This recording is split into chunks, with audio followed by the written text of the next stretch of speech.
Welcome to our next adventure with Chemology 411, a podcast about anything and everything. Kim and her guests will take you behind the scenes, behind the story, or behind the bar. So sit back. Make sure your seatbelt is fastened, tray table in its upright position, all carry-ons stored under the seats. But for this adventure, electronic devices must remain on, as we are ready to take off on our next adventure. Introducing Kim Schultz and Chemology 411. Hi, everyone, and welcome to episode 47. Tonight, we are talking about the phrase, quote, "We are all in this together," and we're not talking about High School Musical. I didn't even get that reference. I'm Kim Schultz, and I'm your adventure coordinator. Let's say hi to my co-host, Tyson Harley. So, yeah, I kind of suck as an apparent all theater in this together. That's like this theme song from High School Musical. So it's not even original. It's just theme song. Gonna have to miss that. Yeah, it's a It's like, show. aren't you in theater? Shouldn't you know? Well, I learned the musicals that I want to go to. You did not want to do High School Musical. You would not. That would have been a kid one. So, in fact, I think they did have a lot of those shows. They have like kid versions of them. Yeah, too. well, it's a kid. Like it's just a kid show. It's a high school show. Like they never did main stage around here. It would have. I think it would have been in the Black Box Theater or something. They probably did one, but it would have been all teenage kids. It's a kid show. Except for the teacher, right? I mean, it's not the like teacher and the guidance counselor and. Well, like in when they actually record this, they've got the 25-year-olds playing the 17-year-olds, but in live theater normally they kind of stick to the age. Speaking of which, you see that. Is it Idina Menzel? Who's the gal who's frozen? Idina. Mm-hmm. She's not frozen. No, she's not. I got to use my words. There's no way she could sing that well if she was frozen. No. Anyway, she's on some comedic commercial. Have you seen that one? I've not. For some reason, someone has pretend that Dina, whatever her name is singing your theme song, and all of a sudden she's in the apartment with the gal or something like that. No, I've not. I don't. Netflix doesn't have commercials. That's like one of the only, and I still don't know her name. That's like, I was about to say, that's one of the only big Broadway singers that really, what do you call it when you go over, you're more well known? Right. I like to Christina, regular. What's her, Chenoweth or something like that. Kristen Chenoweth. I recognize her too, but she's also Wicked. Fairly big time actress. She's just been in regular actress stuff. All right, let's get to Tyson's quick hits. Okay, first quick hit. So, somebody put up a new Facebook video. Yes, it's hell producing videos. Yeah. I'm just going to be honest with you. It's why I want to be on the radio. But if I have to piece it together because I'm so motivated, in this case I was motivated by a certain lying people, health secretary. Professionals. So that tried to act as though data said one thing, and then someplace found that no, the data did not say one thing. And then it keeps getting worse. And then on top of that, it's like, but it also seemed to indicate that why did he pick this start date or whatever? That seems tricky, and I talked to you, but not on the air, I don't think about that. Sure enough, I was right, because they got more information, and he started the start date just so he could do a statistical lie about it. So go check that out. I just put it up. Well, by the time you guys listen to this, it'll be 5 days old, so hopefully it's kind of spread a little bit, but I've posted in a few places. So, yep, another Tyson Harley Facebook video. Check that one out. Quick hit number 2. Okay, so we had a networking opportunity today, and so it involved a restaurant, and I have not been going to restaurants, and so I'm like, uh-oh, mask. So I get to this area, and I'm like, uh-oh, network opportunity is why I'm going, and all I have is a smart-ass mask to wear. Where's my regular mask? So for a little while, I'm like, oh crap. The person I'm hoping to network with is going to see me wearing a sarcastic mask, and it may go over well, but it may go over poorly. You'd rather be neutral in that situation. So luckily, I looked around, and I did just have this plain purple mask that looks like it should be a G-string or something. So, then she's like, I do see her, and she's like, why are you wearing a G-string on your face? So it still didn't work. It's really, really weird. Quick hit number 3, sports. Ha, high five. Oh, she actually gave me a high five. I thought she'd be like, I'm not even going to raise my arm for that. So, yeah, I've got Sling TV, and I'm recording all the NBA playoffs and watching that. So, sports is semi-back. I'm actually going to boycott the NFL, though, if they're requiring all their fans to wear masks in September and on. So, I will not be watching them. But NBA, it's kind of a weird happy medium because they're not allowing masks, or not allowing fans. But on the other hand, they're not going through the situation of a bunch of fans wearing masks, like being forced to. So I am watching sports. Yeah. And, a lot of times I'll have Sling TV and I won't make it worth it. Right. And so finally I'm like, I'm actually watching it quite a bit. So, yeah, that's kind of different and interesting. And that's it for Tyson's Quick Hits. Well, on Sling TV, that's how I used to have Hallmark Channel, but now I have it through something different. So I don't have Sling TV anymore. We all know I'm addicted to Netflix. So. Oh, and more so lately. Let's just be honest. Yeah. You said I'm enjoying it. I just finished The Umbrella Academy. Oh my gosh, a spectacular show. It's really, really good. And I'm excited about season 3. Hopefully they do a season 3 because it really good cliffhanger at the end. So it was really good. Getting older, my friends are all finally turning 50. Not. Well, I'm not, but my friends around me are. Okay. So my friend Tom, it was his 50th birthday. And I am the queen of surprise birthday parties. My brother turned 40 last year, and oh my goodness, it was an amazing, it was awesome. It took spy gadgets, and I had all these different people, and it was multi-leveled, and he thought he was going to someone else's birthday party, and it was really for him, so it just worked out so good. But this one, I asked Tom, I said, hey, you're turning 50 and I want to do something for your birthday. He was like, nah, it's okay. I was like, oh, let me make you understand this. I'm either going to do something when you don't know about it, or I can tell you. We'll plan it. Yeah, or I can tell you when it's going to be, and then you just won't know who's going to be there. Surprise! And he was like, yeah, I'll take that. I'll take option 2. So we had it this last week and down in Kansas City, and it was kind of funny because a funny story. So I told my friend Jen, who's a bartender at one of the places that we were going to go to, I told her, I said, hey, can you let them know that I bought a cake? And he didn't know that we were going to go to the bar after dinner, and he didn't know I was going to buy a cake. And I said, just let the owner know that I'm going to bring a cake by Friday. So she said, okay. So she texts him that Tom's birthday is, I'm sorry, this is Thursday. Tom's birthday party is at this restaurant on Thursday, and they're going to bring a cake to put in the cooler. Well, he didn't understand what was going on, so we called the other place because they're friends and said, hey, is there a birthday party there for Tom? Because someone said last night about a cake, and I don't know if I'm supposed to go pick up a cake.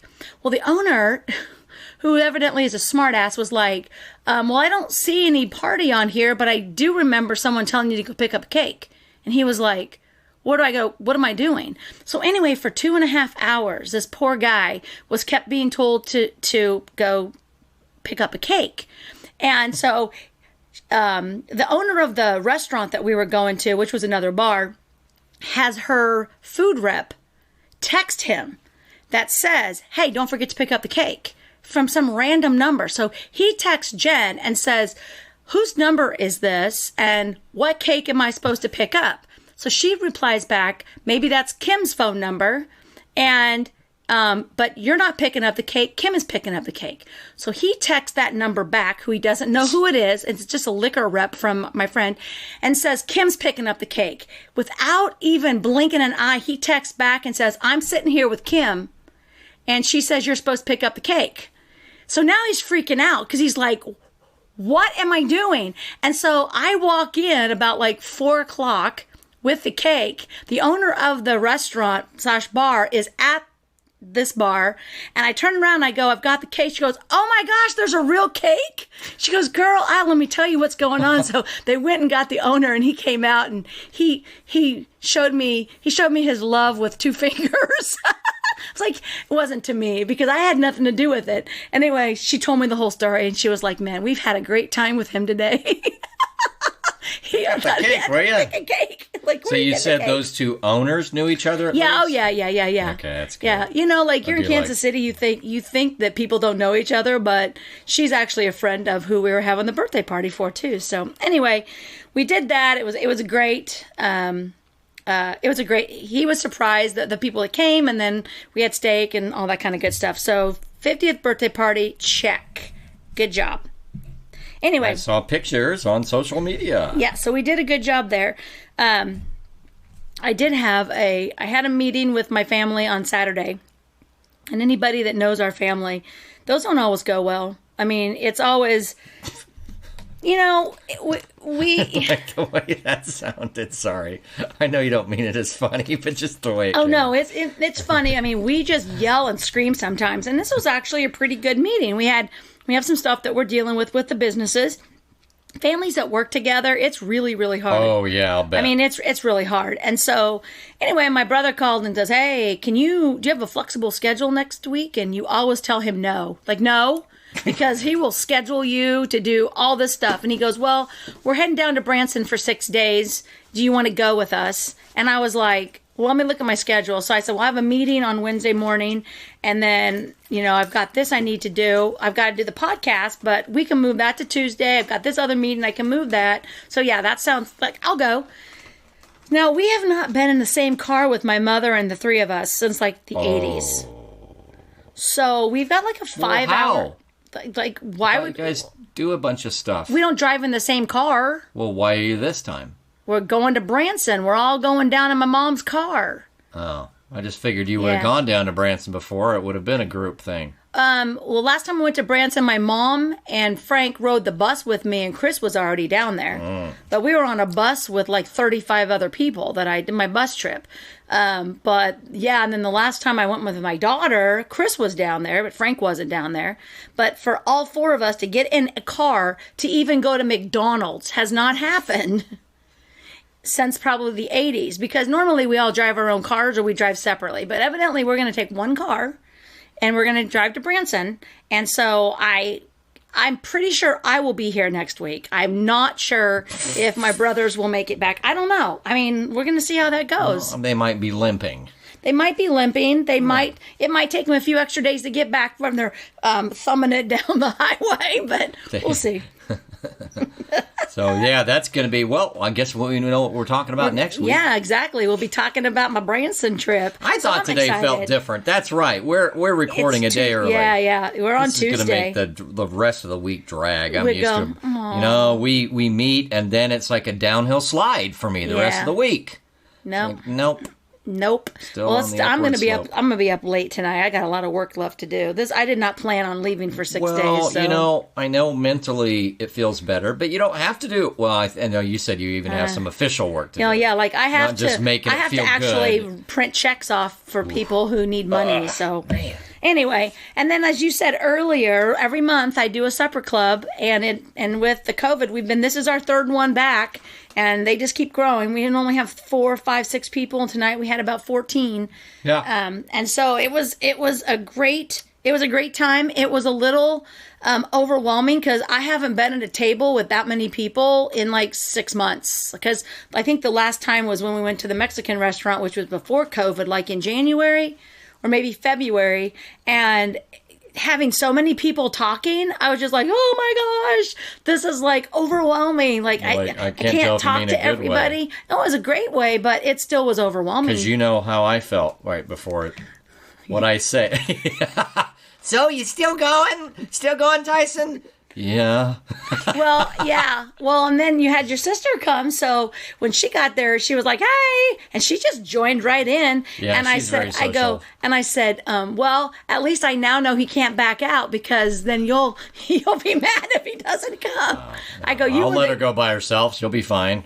Yeah, but not this time. Maybe next time. Oh, She yeah, met yeah. everybody, but Yeah, she not would have this not been happy if you didn't show up. I was like, well, Right. you clinched it this time, but next time we're going to go to another place. You have to go to that. It wasn't that bad. It wasn't that bad. No, the food was good. I just, it's just always, it's just an introvert thing, It's Right. like, I just always would rather not. I just always would rather not, especially with a Right. big group. Well, anyway, so the topic this evening, although it kind of leads to what's going on right now, it's not about what's going on right now. It can't help but overlap. However, right, but it's also just silly on its own level. But so I had seen it. I'm trying to figure out where it was at. Oh boy! There was like you told me. the commercial, and I kept hearing it, and I kept hearing it, and I kept hearing it, and I was like, oh my gosh, this is not it. And when you decide that you have a pandemic and you need to come out with a marketing plan to get people to be excited about it, there's so many different options you could do, but we are in this together. We're all in this together. Is just never, ever anything anybody wants to say. In fact, when you're listening to someone say that, it's almost like you just want to throat punch them. I mean, you just want to like, what do you mean we're all in this together? Because we're not at any point without this virus and stuff like that, any given day. We are not in anything altogether. I know, there's so many different things. So anyway, I was just like, nope, we're going to talk about it, because it's like they have those commercials. It's like I'm sorry. We're at the casino. Yes. And that's where it was at. And I was at the casino on Sunday, and the commercial thing comes on about every 20 minutes. And it's like, we missed you. Thank you. And welcome back. And we have provided hand sanitizer. And please make sure that you wash your hands. Social distance. I've heard. And we put X's on the floor because you're too stupid to know what 6 feet is. 6 feet would be. And then, of course, you have people and there's X's, which then makes you even more mad because they're not on the X. And you're like, do you not see the X on the floor? Why are you so close to me? I mean, not me, but that's what people are thinking, because you're putting all these signals in people's minds. So I was there for a few hours, and then at the very end it goes, we're all in this together. And I'm like, no, we're not. We're not. In fact, even in this casino, we're not. Somebody's going to walk out and they're going to have lost their rent payment. All right. Somebody's going to walk out with $10,000, but other people are going to lose everything that they have, because this is gambling. People, we're not all in this together. I didn't walk out with a bunch of money. And so do we all walk out with a bunch of money? Are you just going to hand me some money so I can feel the same as everybody? So I just started getting a little bit mad. So, and so anyway, I don't believe that any sort of a virus needs a theme song and needs some hashtags. But we have one. We're all in this together. You came up with this hashtag alone together. Like, my God. We're trying to make people feel like, you know what, it's okay. And what marketing does, it's basically a persuasive thing that tries to constantly tell you. It's Slogans. like, it's, what do you call it? The repetition makes you start to believe it. So if you're told in an abusive relationship, you're stupid. Not marketing, but works the same way. You start believing that you're stupid. What did one of our friends who has a similar kind of background as you talk about, where you suffered from abuse? It's like this repetitive, okay, just stop, and it's like, all right, if you say so, Right. It's like, my gosh, we're all in this together. We're alone together. So we're not all in this together. So here is what that would mean. First of all, if we were all in this together, we would all have a house, and we would all have a car, and we'd all have a job, and we'd all be happy, and our parents would all be married together or all separated. I mean, everything has to be, we're all in this together. And I get what they're trying to say, but we're not going through what we're doing right now all together. In any way, shape, or form. We have some people that are forced to go to work. We have other people who have lost their jobs. Some people who are forced to have to go through an economic recession in their business or worse. Right. And other that actually are doing quite well because of it. Right. As I've said, I'm a public sector person. I said from the very beginning, guess what? I'm one of the privileged classes. Right. I'm one of those who, if I don't think through it, can go, oh, come on now, this is valid, now stop it. Now, I'm not saying whether it is or it isn't. Point is, I can afford to go ahead and not be too scared of anything. Right. Whereas, because I haven't lost a penny from it. A penny. Right. I haven't had to. In fact, I've got more benefits. So that is not the same experience as someone who is hoping that their locally owned business among many, survives. And the same thing is like, even as we've talked about Branson, those are not like corporate owned for the most part, those theaters. So they are counting on a season that hits a certain number. And if they don't have those seasons that hit a certain number, well, guess who's losing money? And guess what might not have as many theaters next year? Right. I mean, sports are the same way. I mean, they're saying to our children, you know what? You guys can't play sports this year. And so we've been told that we need to keep our kids active. Keep your kids active. You need to be in after school programs because idle kids get in trouble. And now we have closed down all the after school programs. What are these kids going to do? And no one cares because then they're like this, I'm not going to do this. And we're making it almost impossible to send the kids to school, to make the parents mad, whether mask or not mask, social distance, 2 days a week. Parents aren't supposed to, now you're not supposed to go to work. You're supposed to stay home with your kids. So which parent in this household that barely made it with 2 incomes are going to give up their income to stay home with the kids? Or do they have the money to pay to have someone? And why would you pay to have someone watch your kids when they could just go to a classroom to teach? Well, those things the thing. It's like, me. To your point, generically, it's already, we are not in this together. I've got a few stats I'll eventually cover.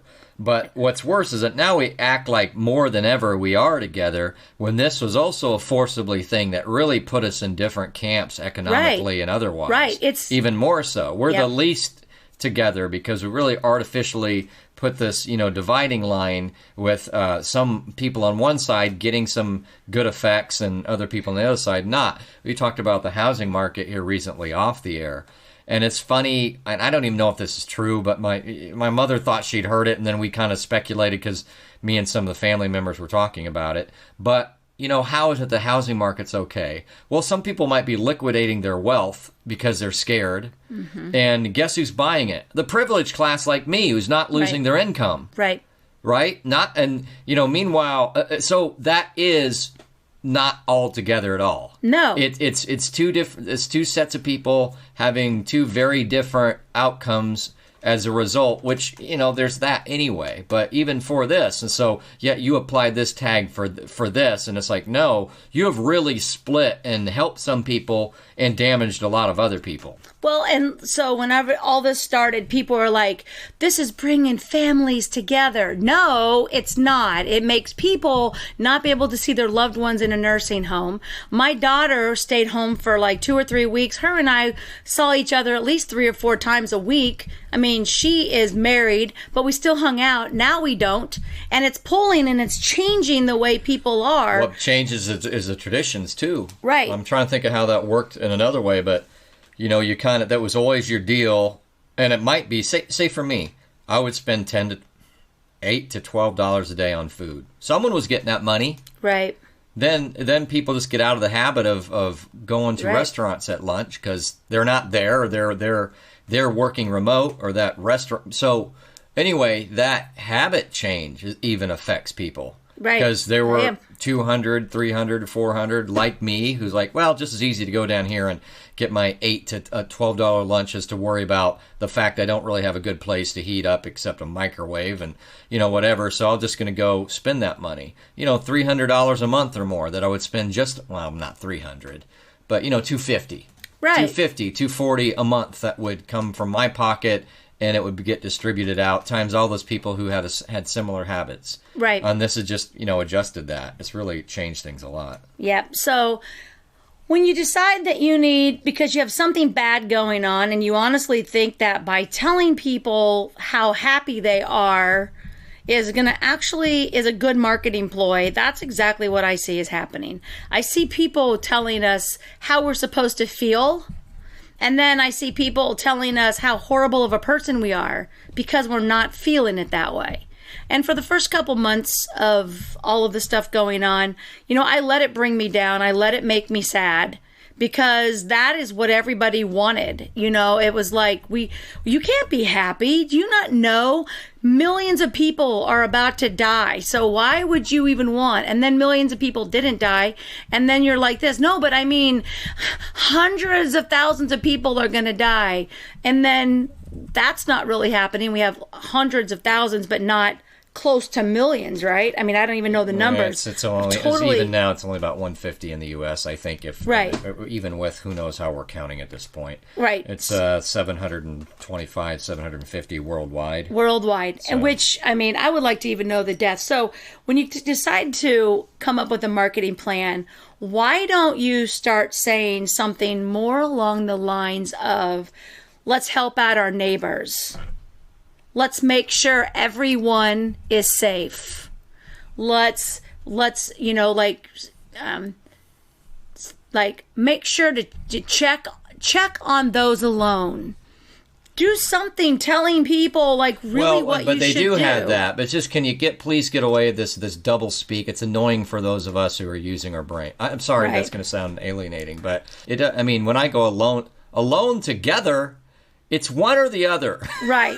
Unless you're actually talking about, well, sometimes I just am not good socially, and even when I'm with people, I just feel all by myself. Well, that's different. Yeah, that's different.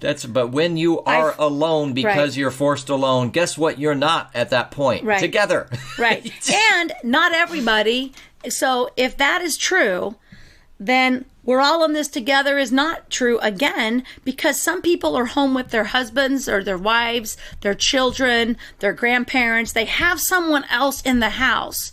Whereas people like you and I, it's just us. Right. So they're not like me and I'm not like them. They're not in solitude confinement, because that's solitary confinement, because that's what I felt like I was in. So unless every person out there with 7 people in their family went into their bedrooms, locked them, and they stayed in there all by themselves the entire time, you are not in this together with me. You are not feeling the same way that I'm feeling. So anyway, that's kind of what I was talking about with this topic is I'm just not excited that we decided that we needed to actually make commercials, because on the Hallmark Channel, they have all the Hallmark actors and they're like this, stay strong, you can do it. And then at the end it's like, we're all in this together. And you're like this, no, pretty sure you're laying by a pool in a very nice house, still getting some sort of a salary from Hallmark or whatever, residuals on all of your work. I know that you're probably, you know, losing a little bit of money, but I don't really think that you and I will ever have the same life. Ever. And especially now. Yeah, and so we said we might try to apply this more broadly. Looked up a couple of things, and let me see if I can interpret my chicken scratch. So let's see. As of 1980, the top 1%. Oh no, I can't interpret my chicken scratch. Hold on, I've got this. I really do. You can do it. Do it. 1980. The top 1% had 10% or less of like the entire wealth. 2007, the top 1% had twice that. 20% of all, either the wealth or the income, I can't remember which. And also the world's richest 1% recently, as of a November 19 article, had almost as much wealth as the entire middle class. And I'm not sure why they're saying that, but they're saying that means from the 50th to the 90th percentile, that amount of wealth is only as much as the top 1%. And then imagine those people who, you know, when they get even compared to that, when they get a $200 ticket, I remember those days. Mm-hmm. $200 ticket when you're young might as well be a $10,000 ticket. Right. So when you think that, well, you know, yeah, it's going to have an effect, but we got to do it. So like whatever. And then these people lose these lesser income jobs. They barely have cushion above their expenses. It really does mean something to them. And then also, I can't remember that article or another one. Top 10% of people had 60% of the wealth. So they had, if you think about it, what does that mean for the rest of people? That they have 40%, right? So you look at it that way, the top 10% have 50% more wealth combined than the 90% underneath them. So, yep, it is far different, and we're all in this together.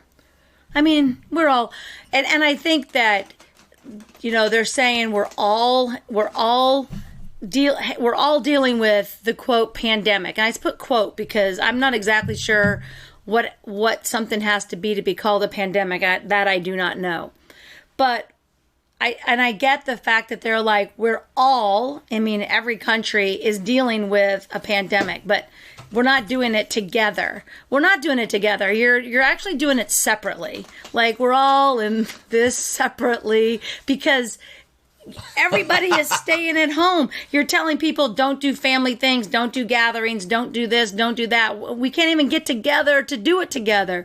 We're actually doing it individually. And to eliminate the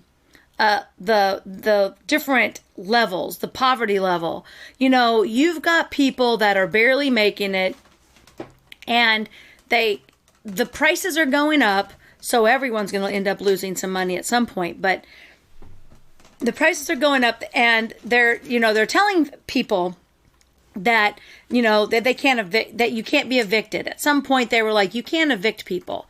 Okay, but the landlords aren't all these multi-billionaire landlords. Some of these landlords, that is their income. So do you think they're in together when no one pays their rent, and now they can't even get someone in there to pay their rent? And do you think someone low income is going to ever have enough money to make up for the 3 to 6 months of not paying rent? So right, when it is those are the people that are being protected right now with all these different rules and all these different places, and then there are no consequences. Just remember. Right. But the consequences is when it's gone, and the landlord goes, get out. Yeah. And they still have that. So they have to go to small claims court.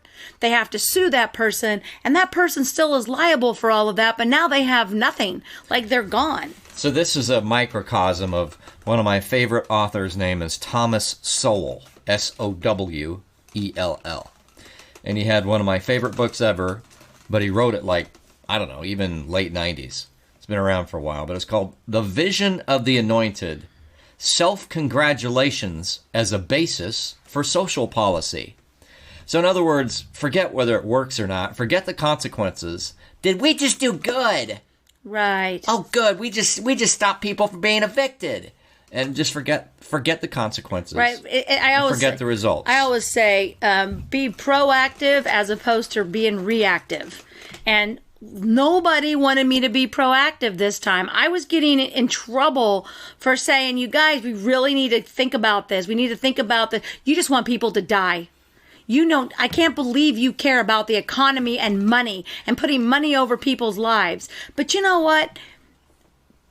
Eventually, that's going to catch up with you. Yeah, you're going to tell me that the people who are hoping you do a $2 trillion debt spending bill that's on your side. You know, right. On your side, they're as though they're trying to save you. Yeah, they're not thinking of the economic aspects of benefiting from a $2 trillion bill and throwing stuff into that somehow. Oh, definitely not. No, Jeff Bezos certainly not thinking of anything economic. If all the stores shut down, but Amazon's still going, I'm sure he's not thinking of anything economic, right. Only about saving lives. It's like, come on, man. Yeah, I don't know. That it just kind of perturbs me that at any point in anyone's life we would be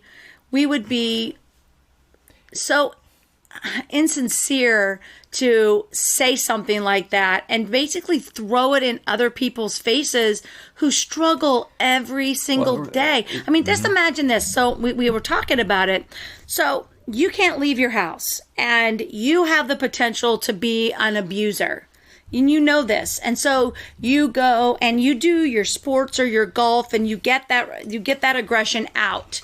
So now what about those people that are in these houses that are now with an abuser, and they really never gotten to the second level? Maybe they had a little mental abuse, but not everyone is getting abused. I'm not in that together. I don't have to deal with that. You know, they had a thing about suicide, and they had all the different, you know, like 3 times or 300% or like this huge number. And it was boys between a certain age. And you're like, we're not in this together because these people right here are telling you there's something wrong. And no, it's not this. It's not like, oh, there's a virus and so I'm going to go kill myself. It's basically that they're not getting the help that they needed to keep them on track. And so we're not in this together. You don't have the same illnesses. And we talked about this on my video that I did, that I can't wear a mask for a long period of time. It closes up my whole chest. I get anxiety. I cannot breathe. So I have to put it down so that I can at least breathe out of my nose. And then I have to breathe out of it. I'm not going to be able to wear it for hours on end without like those cloth ones that people tie on their faces. That is never going to happen. But yet someone will say, get over it. I have asthma. And I can wear it. So you're not in it together. You're not me. You haven't lived my life, and I'm not going to tell you what to do. So please stop telling me what to do. But just please give me the freedom, and that's what it is, right? It's like, honestly, I mean, I'm a libertarian, so I can have a flair for the dramatic as far as the extremes of things. But that's the type of thing you would expect communist China to put up on a wall. Because I don't, it's. One for all for, I don't know where the three. We're all in this together. We're all in this together. But that's the type of thing. It's a collectivist mindset, and never mind your personal consequences. The goals of the state are what we must all support, and whatever the dumb slogan is for that, which would be okay. It wouldn't be, honestly, because I know what those effects result in, but except when they're wrong. Except when they've overreacted. And again, I'll say it 1,000 times, what I tell you on about 3 different videos. It's not that I can be wrong. And what I mean by that is, again, even if we had 5 and 10 times as many deaths as the flu, well, our reaction isn't 5 to 10 times. Right. So mathematically, the only way our reaction is even proportionate is if all of us died from this. Right. And then we'd all be in it together. Then we'd literally all be in it together. Right. It was just as likely to hit basically everybody. It was so deadly, or whatever.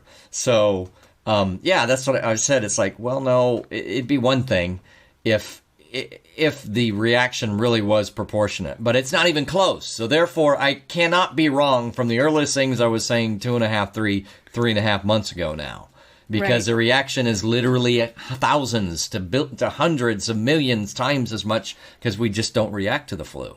Right. So if this is killing not even twice as much as the flu, well, then how can I be wrong about the fact that the reaction isn't proportionate?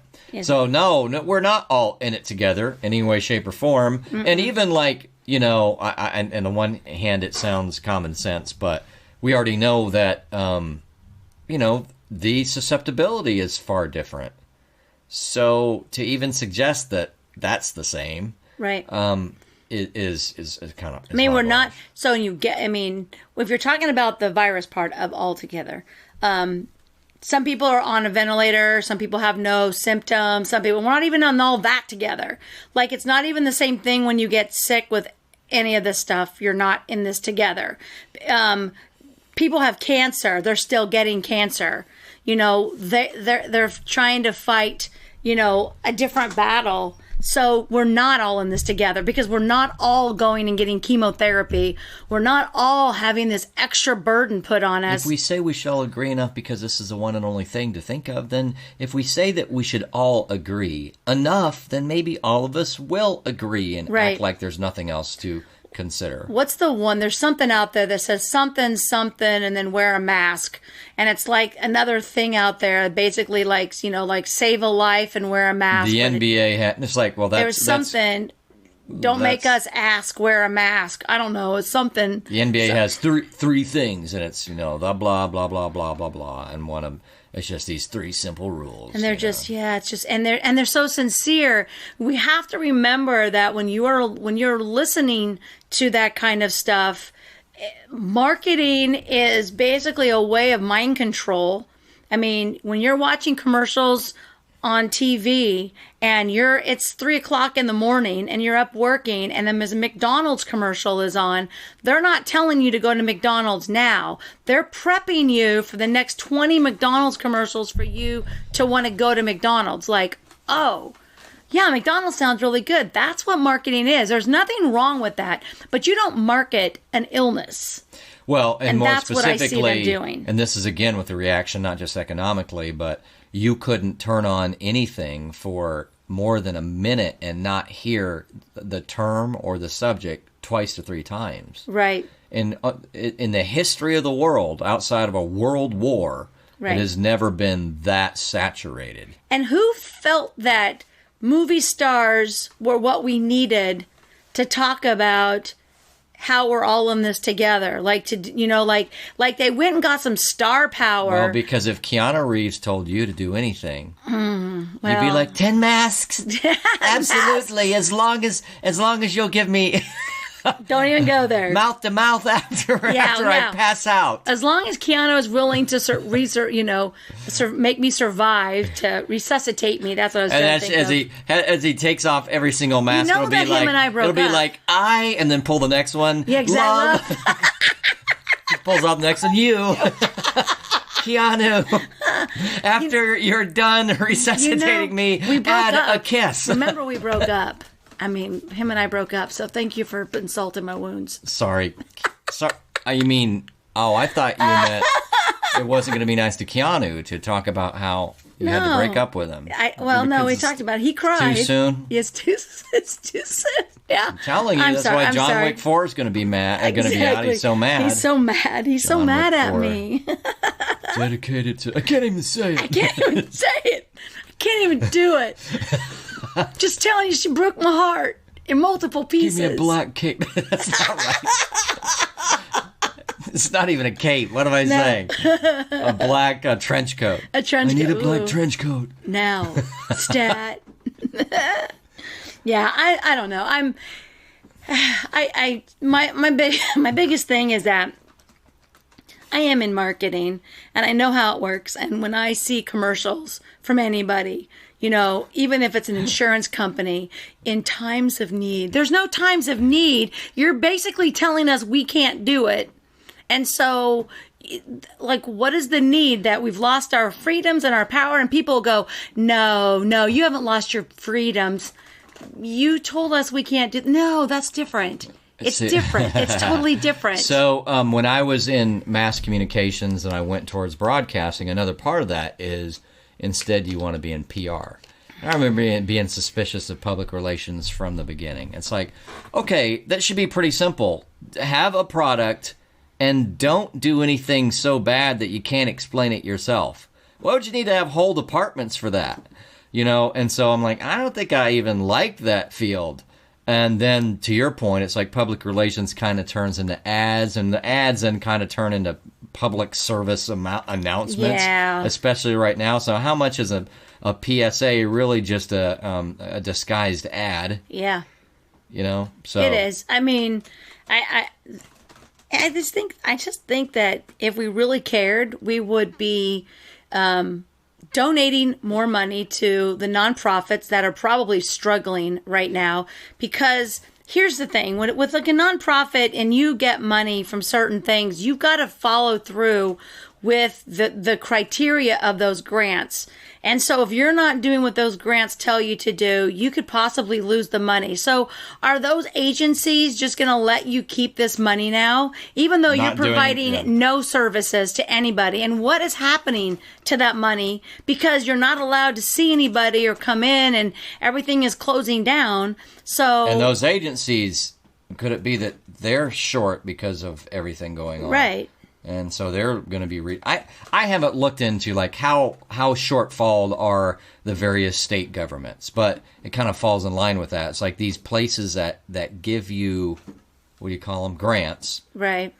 How are they doing? Is it just taxpayer funded and everything's fine? Or are we short because a lot of it's business? You know, business tax related. I think it works off of past years. So like they don't guesstimate money that's coming in. They're spending money that they already have. So in the coming years, and then you also have places that are like, man, we got our fiscal numbers in and our tax revenue. It was really good. Yeah, I'm going to have to say that's a negative. really going to have to say, especially when most people are ordering off of Amazon, and a lot of that stuff doesn't have sales tax on it right now.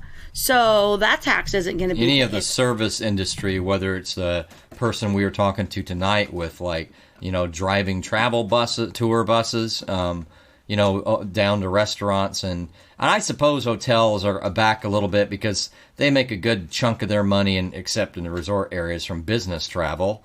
But they may not be back yet. I wonder how far down business travel is, since now we've decided that everybody's going to know, has been used to working remote for 3 to 4 months, and a lot that's going to change the business model. And at some point it may bounce back and say, we actually do find it's a lot more productive. It's nice to actually see the humans that we work with. But I honestly know businesses that most of the people aren't in the central area that's trying to coordinate the particular project. Most of them are all over the country. So I don't see them going back.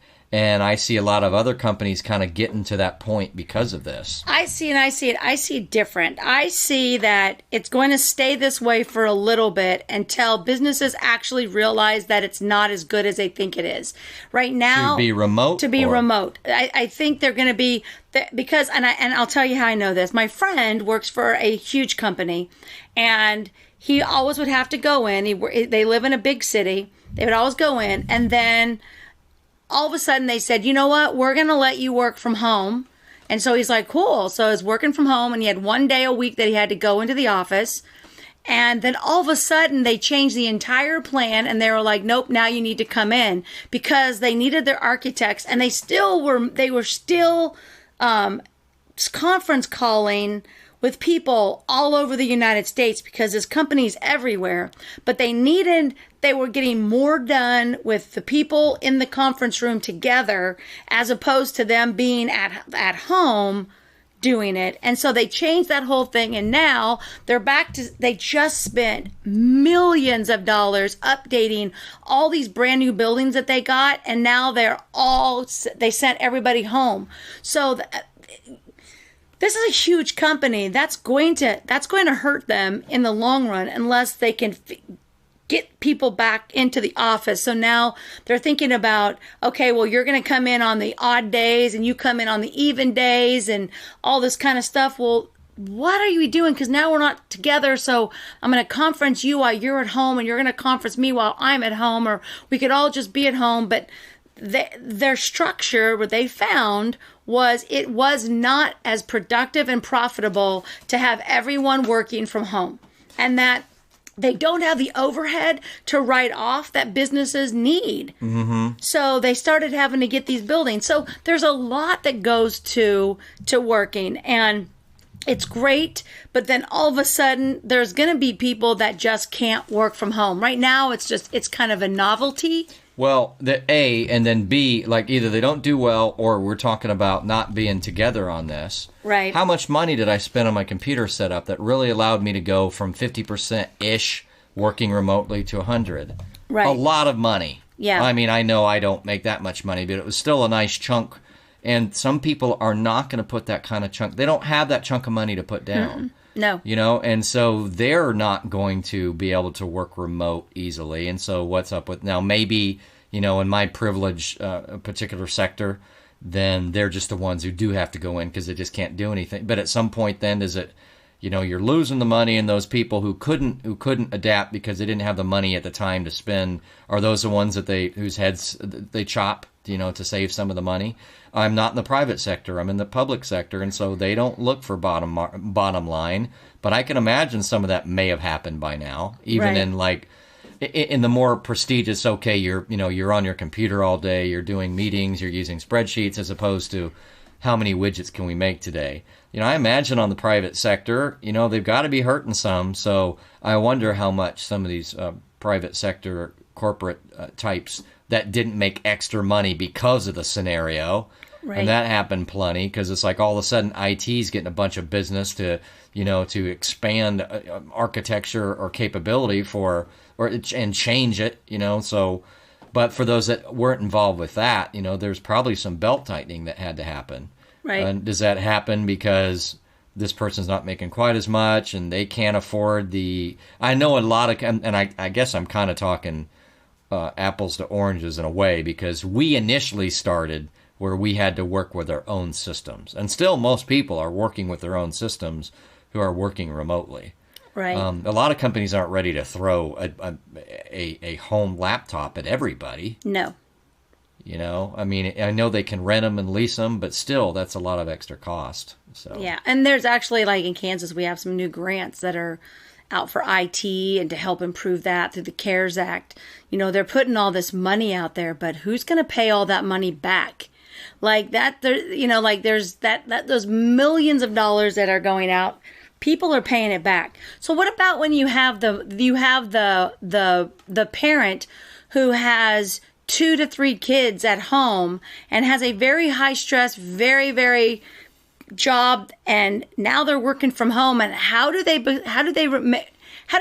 continue being productive, being able to do this high stress job and educate we their are not children? in this together, because I can tell you an example from my public sector area where, you know, they had to, in essence, homeschool and try to put in a college effort, you know, what's that word? Put on the old college try. That's the phrase. And she did have 2 or 3 as a single mom.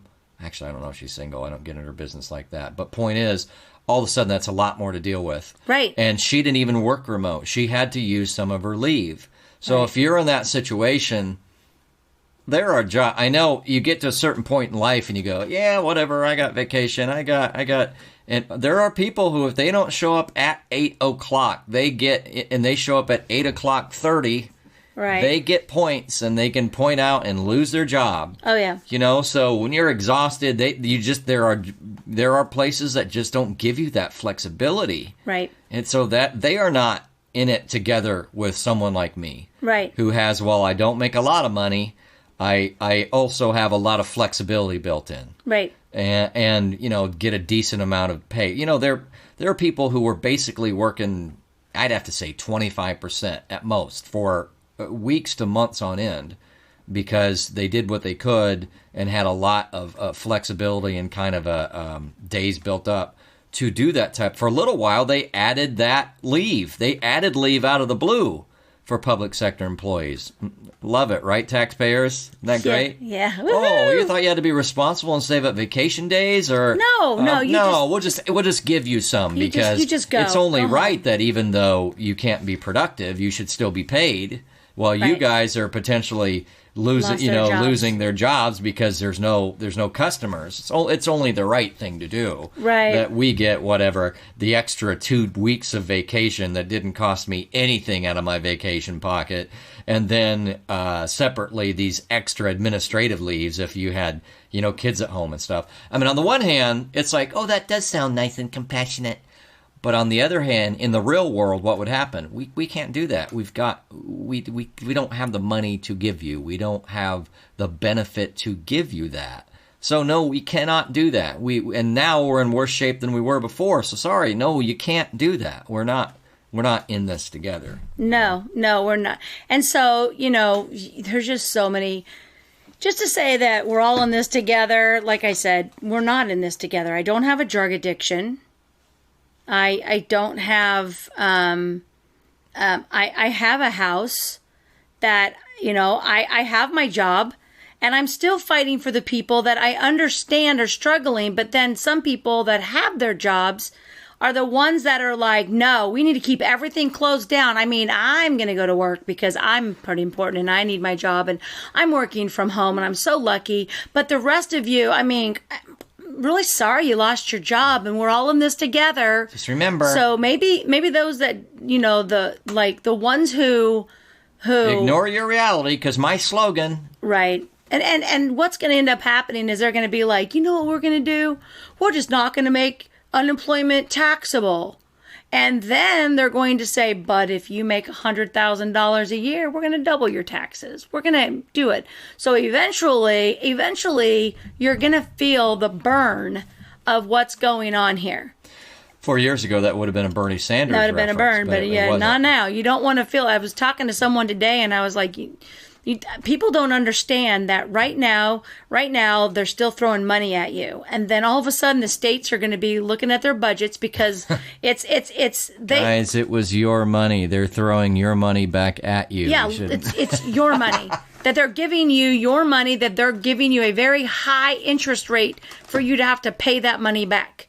And so I said, what's going to happen is in 2021, 2022, when all the prices go up, you're not going to get a raise. None of your employers that right now that you're just working normal, just doing your normal stuff, you're not going to get a raise, but your taxes are going to go up, and you're going to take a 25% hit on your pay because you're going to pay more taxes, whether it's withholding taxes, federal taxes, sales taxes. Yep. And figure out what your tax scenario is to help you break even. Right. They're gonna come out because they're gonna get the money back, but they're going to just do it really sneakily.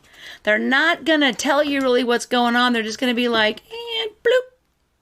And people are going to be like, why do I owe so much money this year? I don't know. We were in it together. Yeah, we're all in this together, you guys. We were in it together last year, remember? And there's certain people who are going to walk away with still more money.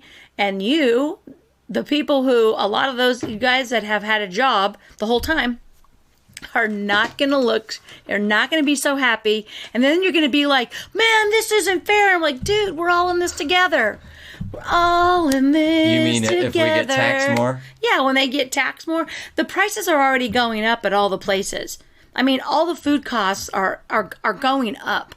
All the manufacturing stuff, what people don't realize is that those places closed down. Some of them closed down for a month. So they had the inventory to maintain for a little while, but now they're behind schedule. So things that you normally thought you could just get, you're not going to be able to get them in 2021. 2020 right now, they're using their inventory and they're trying to, but you're going to be like, what do you mean I can't get that? Because we were closed down for 2 months. Remember when we had the pork shortage? How long did that last? I don't know. I have no idea. It was like less than a month. Okay, but they made this huge deal out of it. I still went and got pork for $1.99 or 99 cents a pound. I really don't know where the pork prices went up, but man, it was all over the media about the pork plants. Pork plants are closing down because they have these COVID positive tests. And okay, well, I mean, every time I'd go shopping, I'd be like, oh, they have pork loins, and they're not, we still have them. And I can remember for in Kansas City and stuff, man, on the news, they said pork is going up. Boom, no pork for a week because people were buying freezers and buying it. Never went down on price in Topeka. I don't think that we're rich enough to go out and buy as many freezers as they did in Johnson County, but I can tell you right now, there's a lot of people in Johnson County with new freezers and a lot of food. It's like this Sonic phenomenon, right? I mean, certainly some people who actually they weren't in on the, let's really, let's really hype this up. It'll really help our business. They weren't disingenuous. They just got some unintended consequences of extra business, like Sonic. Right. They didn't do anything. It's just their business model happened to match what was good for this. And same thing was like, I don't think there's a big deep freezer conspiracy. Big deep freezer. No, not the deep freezer. Big deep freezer. Like Big Pharma, right? Big oil, big deep freezer. Big deep freezer. Even there's nothing there. They just happen to be like, hell, we've done some pretty good business here this last few months. Well, and Sonic even went to a limited menu at some point. Yep. There's a sign on it that says we don't have everything in stock because they did the same thing. They did not want to have all this food purchased and then have the government come in and go, you got to close down, because they still had certain things that they had to do, and they tried to screw as many businesses as they possibly could evenly when it came to restaurants and stuff like that. If anybody builds a new restaurant, they're going to have drive-thrus. I don't think any restaurant that's smart is going to not have some sort of a drive-thru. Your backup plan, given this giant precedent. Even like an Olive Garden. I could see the Olive Gardens now, because they used to have those call-ahead orders that you could do. But I could imagine Olive Garden putting in the capability of, if we need to, we can just open a drive-through. And like the drive-through pickup, meaning you come through, you don't order, but you can just come through the drive-through, give us your app. It's all on an app. And then you can pick up your food and go, and you don't even have to get out of your car or bring something. Everybody's way that they start building their businesses now, they're all going to build them in case this happens again. Yeah, and considering the size of the precedent, and again, the reaction versus what it was versus anything else in real life, it would be smart to potentially consider it. Right. That said, I don't know what kind of capital expense, and it would be smart, but it kind of depends on who's doing it, whether they'll add that. We'll see. We'll see the redesigns of businesses that they don't have to use, but man, they can pull it out if they need to. I hope you're wrong, because I would love to be wrong, but it's so hard to be wrong. Because then this flips to this type of a thing again that much more easy. Because we're ready for it. Yeah, it does. We are going to try to prepare for it now. Like I said, we're going to have our pandemic stores. You're going to have the stores that carry all the essential stuff so that they cannot be closed. Do not say that. It's going to happen. I like to say it just because I'm going to be flipping right, and I've been saying it. There's preppers. There's already preppers. So they're already let's out keep there it to doing preppers. it. Let's just keep it to preppers and not say there's going to be extra new stores. No, there will be. It's going to be. I'm going to throw up all over your basement floor. It's going to be 3 different stores. You convinced me much more of this. You know what? I would open it you're serving the same thing. It's just that you're being smart about it, and you're still selling the same stuff. It's just that you're ready to not be closed down. If I had a business, I would be like, what am I going to do so this never happens to me again? We have to think that way. It's sad, but you really have to think that way, because I know the businesses that were able to do it, they didn't get hurt during this. Other people are out of business because they didn't ever plan on having an online menu or anything. And there's going to be billions of dollars spent on things that we might not ever use again. You know, I mean, we had Y2K. Everybody went and filled up their basements with like 27 cases of water. I mean, we had those food packs. I was so poor then. I couldn't afford 2 days worth of food, probably. Sat around, you're waiting, and all of a sudden you're like, and the world's about to end, and 10, 9, 8, 2, 1, Happy New Year! And then you sat there, and you're like, we still have electricity. You went on, you're like, we still have internet. I remember, and we're like this. Oh my gosh, we're not But it's dead. kind of like this in the models. Yep. They could always say, well, had we not prepared? Right. Right. And in that way, they were right. But what percentage they really had to adjust those digits for, I don't remember. And we had some sense that a lot of money had. So I was at a rate. We're far afield now, but a very quick aside. I was at a radio station, and I'm like, well, I'm not going to be the person responsible for the commercials, which is how you make money. How many times a commercial ran, not being able to run. So as for me, I don't care about programming. But if we got to stick in an 8-track to, just because we've got an electric tower and we can transmit something, they're going to be able to stick in it's not called an 8-track. Oh my gosh, I'm forgetting my radio terminology. Whoa. What did we call? Oh, we called them cart machines. Yeah. And they were about the size of 8 tracks. But remember how 8 tracks? It's like they just keep spinning infinitely. Was that them, or is that? Yeah, they would just keep going. They right? were the big cartridges. Yeah, they just went. I think they'd keep going. You didn't have to rewind them. But regardless, carts were this way. You didn't have to rewind them. I don't get it. So, we had electronic recordings of all of our stuff. It ran through a system usually, but I created all of my commercials and sound effects, things like public service announcements and intros and outros, and put them all on these old carts. It's like, how many more could I find in this closet? So you had towers. Remember how you'd have an 8-track and you'd have like these spinning towers of them, where you'd stick them in the little tower to hold them? I have to tell you that I had a Donnie and Marie 8-track that came with my car.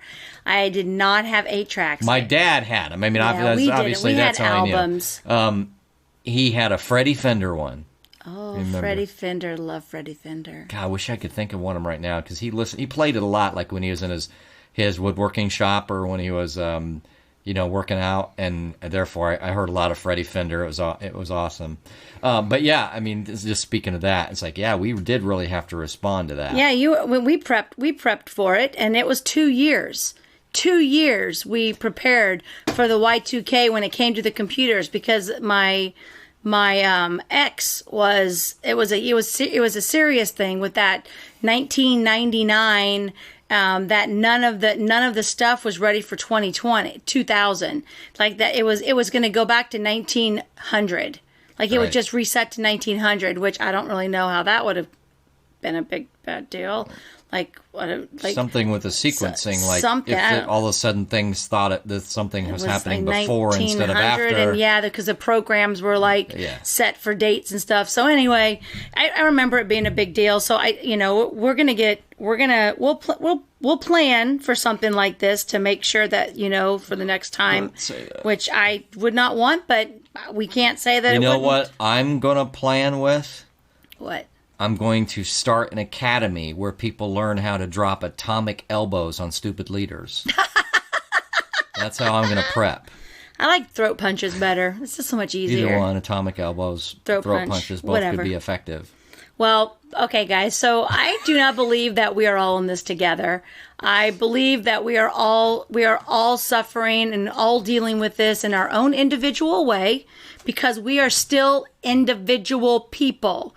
We are not lumped into one race, one religion, one sex, one stereotype, one level of income. There is nothing about us. We are still individuals. And so I guess that's just what kept getting under my skin, is we're all in this together. It's a lot easier for someone surviving this very easily to have a nice little slogan that says, ain't so bad, right? Yeah, we're just doing it all together. But it also makes a lot of people out there feel alone, because they're like, I don't think everyone's feeling like me right now. And I'm getting this mixed message. And as many people realize is that feel good, I don't feel good. And I say that with that tone, but I was actually being serious about it. Right. I guess I'm supposed to be feeling good now, but I'm not feeling good. I mean, so everybody is feeling this way? No, we're not. Not everybody's feeling that way. I'm not a complete asshole like some of these people are. I'm not treating people badly. I'm only a partial one. Well, yeah, you kind of... Yeah, you lean a little bit. 20% up to 95 or 97. I try to be a positive person, and I don't attack people. I try. And I'm not being mean to people. I am very lucky to have all of my clients in my life that I have, my new ones. I've got new ones coming. I've made, some new friends. And I try to be me, and I'm telling you, there's not anybody out there like me. So nobody is going through what I'm going through, and I'm not going through what they're going through, and I will not allow any kind of repetitive phrase make me feel as if I'm supposed to feel better about what's going on, because you know what? We're all in this together. I am just exhausted with that. And that stupid all alone together. Are you kidding me? We're all alone together. What's right there with it. And listen, you wear your mask if you want. I've always said that. Wear your mask. I won't get towards you because I don't want to disrespect you. Ideally, we get to the point where it's okay if I just happen to go buy clothes. But whatever, right now. But please stop with the I wear it for you. Please stop. Please stop. It's right up there. Totally forgot about that one. I wear my mask for you. Why don't we take care of ourselves? That's not selfish. If we have workout, take your vitamins, make sure that you're doing everything right. Wear your mask if you want to. Took my zinc today, took my quinine water, took my B12, took my D. Coral calcium's not exactly on the list for this, but it's always a good idea to take. Right. I take all my stuff. I work out. I'm outside. If we all were just to take care of ourselves, then we wouldn't be so mean to everybody else. How can you think that you're taking care of me when you're mentally abusing me with your words? You're not taking care of me. And then to tell me that you want me to die. That's not taking care of me. We're not all in this together, because I'm not going to wish death upon you. I mean, come on. So anyway, maybe that's not what it's meant to be, but that's how I'm interpreting it. And I know a lot of other people out there are really just exhausted with seeing all of these happy-go-lucky, and then they're real sad. It's like they're real sad. It's like, we understand. You know what? Why don't we just be happy? You know what? We're still alive. We can all get through this. Nope. We really, really need to be sad about it. Did you need a tissue? Tissue? Yes. I don't get sad. I get peeved. Peeved. No, I get sad. I was about at wit's edge about 2 Mondays ago, as you recall. Yeah. I was like, I'm going to need to talk to somebody. And your cat wasn't listening. It was mad and angry and sad all at once. But it builds up, and it's built up different times for different people. So before we end, I want to say it one more time, we are not all in this together. We're all in this, but we are all individuals. You are special. I am special. I love you. You love me. We're a happy family. Sorry. It's late. I still got so much work to do. All right, guys. Well, I want to thank you guys for giving us your time, and we appreciate all of our listeners. We are working hard towards that 100 episodes of season 1. Props to Barney, too. Yeah. I know. Shout-outs to Barney. I liked my Barney and High School Musical. All right, guys. We're excited that our show keeps going on, and we are going to make our goal this year. I just know it. I'm jelly about the Branson trip. Make sure that you go check out... Which goal? We got goals. Goals. I don't remember which goal. Well, our goals is we're getting to 100, I said, to get our 100 shows. And I'm doing a couple during the week because I've got my Tuesday at 2, my Superstar segments. And for October, I'm going to do horror stars. You know, if you're trying to get to 100, maybe you just hand some off to me. I would be like, Tyson at wit's end. I am taking my... I need 7 more. Do something. I'm taking my equipment this weekend, so my brothers and I are going to do some aquariums, the bane of all evil. That is not chemology. That's what I said. You just have to, if you needed those last 7 or 8, you'd be like, just do something. We're trying to get to our goal. I know. I'm sorry. I mean, that's a great idea. It's a great idea, it's a great idea. But that's probably going to be a very nice idea, Tyson. That's going to be a hard no. Maybe you want to do that on the scales of truth. Yeah. What about that? Yeah. Okay. Pat. Good job. I like the fact that you're trying to come up with a topic. Hey, how many has it been since my last topic? Because I think any time in the next 4 months, I'm probably going to be able to come up with at least one more topic. Well, we're on episode 47. I'm giving you credit for 2. I think it'd be more like 1.5. I think you spurred one of the ideas that I came up with, but... I mean, it's what I do once in a great while. All right, guys. Make sure to go to Chemology 411 on our for our Facebook group. Join that. Leave us some comments. Tell us what you'd like us to talk about. Maybe give Tyson some ideas, and then he can pretend like they're his. I've got no idea. All right, thanks, Tyson, for helping make Chemology. Thank you, ma'am. Have a fun time with your Branson trip. All right, guys. We will talk to everyone soon. And please make sure to keep taking all of your adventures. Bye-bye.